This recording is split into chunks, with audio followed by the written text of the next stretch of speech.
we speak of yoga in the United States, we're generally talking about asana, or the class where we practice poses.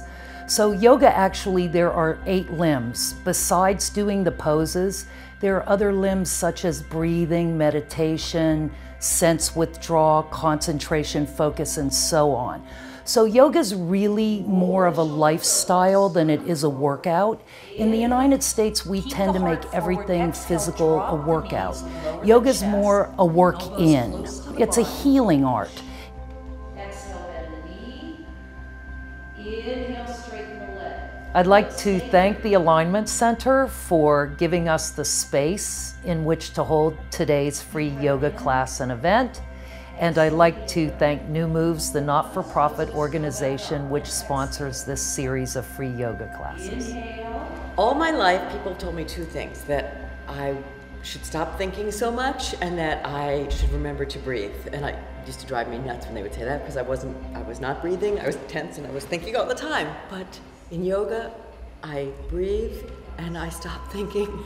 If you're trying really hard to do the pose, you're fighting yourself and you're putting tension into your body and into the pose. But if you just focus on the breathing, you kind of melt into the pose, and it's an entirely different experience, and that sustains you in the real world. It's kind of a truth. And I love taking the class with Denise because she makes it fun. Reach the legs toward the ceiling. Beautiful. Stay here. Good. We're so stress-oriented and go, go, go that a lot of people come to yoga to open the body, open the mind, and to get away from stress.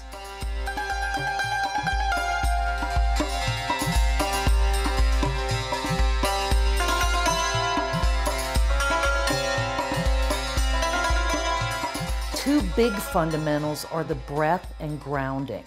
And yoga is really about being in the present, because usually the body is in the present, but the mind is in the future or the past. Should have done this yesterday, got to do this tomorrow. So we become disembodied, which is why people love sports, they love arts, they love yoga, singing, dancing. Keep the arms reaching up tall, but separate the hands. I'm a huge jock, and yoga complements any kind of sporting events that I might do. If I'm running and feeling like I'm just kind of stiff in the legs, if I go home and do a yoga tape afterwards, that's like the perfect end of a perfect workout. Yoga helps me to calm down. The breathing helps me. It has helped me in meetings. Sometimes I've just closed my door and just said, breathe, Gina, breathe. It's not as bad as you think. The breath has helped me just work through just generally anything that's difficult. So if it's a pose in yoga class, or if it's a difficult situation at work or in life, I find myself holding my breath. And when I realize that I'm doing that and I take a nice deep breath, it sort of just helps everything just release a little bit. The other leg and start to bring it down.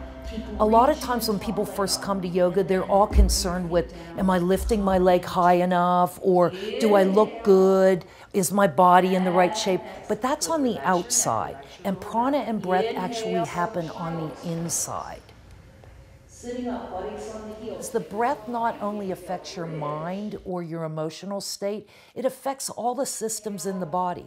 If you slow down the breath, you can slow down the heart rate, you can slow down the nervous system, which in turn will affect the organs, and it affects how the blood flows through the organ. The hardest part of yoga for me was the breathing, because I realized that even though breathing is a natural thing, that you can control it. So by focusing on the breath, or the pranayama, we can change the whole physiology of our bodies.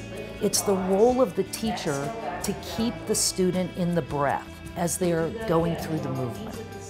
I'm Denise McClellan, and I'd like to invite you to enjoy each and every breath now and through the rest of your life.